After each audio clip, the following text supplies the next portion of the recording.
Assalamualaikum warahmatullahi wabarakatuh.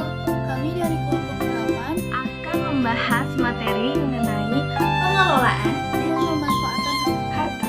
Perkenalkan, nama saya Anissa Gustiana. Nama saya Mujia Asrudita. Saya Repatia Repatin. Nama saya Sekasari Nurlini. Materi yang akan dibahas kali ini, yang pertama, pengertian hak dan kepemilikan. Yang kedua, sikap positif terhadap harta. Yang ketiga, prinsip-prinsip akad. Yang keempat, ekonomi Islam di era modern. Pengertian hak dan kewajiban. Pengertian hak. Hak adalah suatu kekhususan yang dengannya syarak memantapkan kewenangannya. Hak sendiri dibagi menjadi dua, yaitu hak terhadap harta dan hak bukan terhadap harta. Hak terhadap harta, contohnya adalah apabila seseorang memiliki kendaraan, maka seseorang itu berhak untuk memakainya, meminjamkannya, menyewakannya, bahkan menjualnya kendaraan tersebut. Hak terhadap bukan harta, contohnya adalah seorang ayah yang memiliki hak perwalian atas anak kandungnya. Pengertian kepemilikan. Kepemilikan adalah kekhususan seseorang pemilik terhadap sesuatu untuk dimanfaatkan selama tidak ada larangan syar'i. Kepemilikan dalam Islam secara umum dibagi menjadi tiga, yaitu kepemilikan individu, kepemilikan umum atau masyarakat, dan kepentingan negara. Pengertian hak dan kepemilikan lanjutan. Yang pertama ada kepemilikan individu atau pribadi. Islam membenarkan hak pribadi ditetapkan menurut ketentuan-ketentuan tertentu supaya tidak membahayakan. Yang kedua ada kepemilikan umum atau masyarakat, bahwa semua harta dan kekayaan milik masyarakat yang memberikan pemilikan atau manfaat atas berbagai macam benda yang berbeda kepada warganya. Yang ketiga ada kepemilikan negara.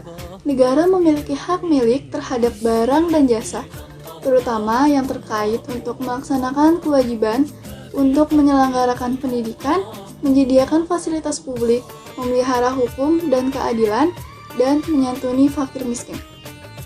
Kepemilikan terhadap suatu harta oleh seseorang atau sekelompok orang dapat diperoleh melalui beberapa hal.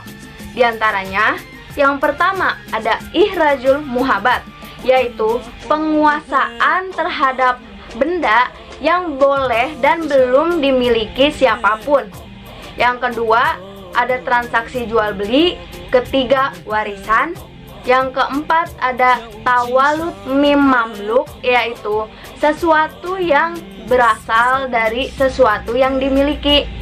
Yang kelima ada pemberian negara kepada rakyatnya. Dan yang terakhir ada harta yang diperoleh tanpa mengeluarkan harta atau tenaga apapun.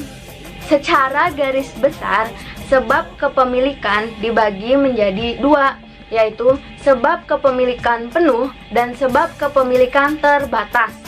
Yang termasuk sebab kepemilikan penuh yaitu yang pertama ada mengambil harta mubah, yaitu harta yang belum ada pemiliknya. Yang kedua ada hasil dari milik sendiri. Ketiga dengan jalan pusaka. Keempat dengan pemindahan hak dan perjanjian. Selanjutnya yang termasuk sebab kepemilikan terbatas yaitu ada dua. Yang pertama ada milik bendanya dan manfaatnya. Milik bendanya seperti rumah dan barang-barang lainnya. Dan yang kedua yaitu memiliki manfaat, misalnya sewa dan wasiat. Selanjutnya adalah sikap positif terhadap harta. Yang pertama, cara memperoleh harta. Prinsip yang berlaku yaitu halal dan baik. Dalam pandangan Islam, harta itu bukanlah tujuan, tetapi alat untuk mencapai keridhaan Allah Subhanahu wa Ta'ala. Yang kedua adalah etika membelanjakan harta. Yang pertama, menggunakan harta secukupnya yang ada dalam Quran Surat Al-Tur ayat 19. Yang kedua, tidak berbuat mubazir. Ada di dalam Quran Surat Al-Isra ayat 27.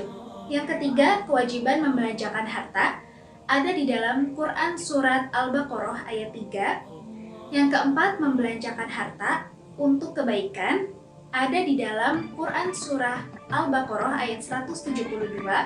Yang kelima adalah menghindari pembelanjaan untuk barang mewah, ada di dalam Quran Surat Al-Isra ayat 16. Yang keenam adalah menghindari pembelanjaan yang tidak diisyaratkan dalam Quran Surat Al-A'raf ayat 32. Yang ketujuh, bersikap tengah-tengah dalam pembelanjaan, ada di dalam Quran Surah Al-Furqan ayat 67. Prinsip-prinsip akad. Akad berasal dari kata al-qad yang berarti mengikat. Akad merupakan pertemuan antara ijab dari salah satu pihak dengan qabul dari pihak lainnya, sehingga menimbulkan hukum pada objek akad. Rukun-rukun akad. Yang pertama ada aqid, orang yang berakal. Yang kedua ada mauqut alaih, yaitu sesuatu yang diakadkan. Yang ketiga ada sigot akad, ijab dan qabul. Yang keempat ada dua pihak atau lebih yang saling berkaitan dengan akad. Syarat sah akad. Yang pertama, barang tersebut harus suci. Yang kedua, barang tersebut bisa digunakan dengan cara syariat. Yang ketiga, komoditi harus dapat diserah terima. Yang keempat, harus diketahui wujudnya. Macam-macam akad atau transaksi. Yang pertama, akad menurut tujuan, dibagi menjadi dua. Yang pertama, akad tabaru, untuk menolong dan murni semata-mata karena Allah Subhanahu wa Ta'ala. Yang kedua, akad tijari, untuk mencari dan mendapatkan keuntungan di mana rukun dan syaratnya telah terpenuhi. Yang kedua, akad menurut keabsahannya, terdiri dari dua, yaitu akad sahih, yaitu akad yang memenuhi semua rukun dan syaratnya. Yang kedua, ada akad fasid, yaitu akad yang memenuhi semua rukunnya terpenuhi, namun ada syarat-syarat yang tidak terpenuhi semuanya. Yang kedua, akad fasid, yaitu akad yang memenuhi semua rukunnya terpenuhi, namun ada syarat yang belum terpenuhi. Submateri yang keempat, yaitu ekonomi Islam di era modern. Sistem ekonomi Islam merupakan sekumpulan dasar-dasar umum ekonomi yang disimpulkan dari Al-Quran dan Sunnah dan merupakan bangunan yang didirikan atas landasan dasar-dasar tersebut sesuai dengan kondisi sosial budaya. Prinsip-prinsip ekonomi Islam terbagi menjadi 5. Yang pertama, berbagai sumber daya sebagai pemberian atau titipan Allah Subhanahu wa Ta'ala. Yang kedua, Islam mengakui pemilikan pribadi dan batas-batas tertentu. Ketiga, kekuatan penggerak utama ekonomi Islam adalah kerjasama. Yang keempat, zakat harus dibayarkan atas kekayaan yang telah memenuhi batas. Yang kelima, Islam melarang riba dalam segala bentuk. Ciri-ciri ekonomi Islam yang pertama yaitu akidah sebagai inti yang menggerakkan dan mengarahkan kegiatan ekonomi. Kedua, syariah sebagai batasan untuk memformulasikan keputusan ekonomi. Ketiga, ada akhlak berfungsi sebagai parameter dalam proses optimalisasi kegiatan ekonomi. Selanjutnya adalah ragam transaksi di era modern. Di zaman sekarang, mayoritas transaksi itu berbasis online. Model transaksi modern yang direspon oleh fikih muamalah dibagi menjadi 3. Yang pertama, transaksi perbankan. Sebagai lembaga intermediasi yang mengarahkan dana dari masyarakat dan menyalurkan kembali dana tersebut kepada masyarakat yang membutuhkannya dalam bentuk fasilitas pembiayaan. Yang kedua, transaksi asuransi. Cara bagaimana manusia resiko terjadinya musibah? Yang pertama, menanggungnya sendiri. Kedua, mengalihkan resiko ke pihak lain. Ketiga, mengelolanya bersama-sama. Yang ketiga, transaksi pasar modal.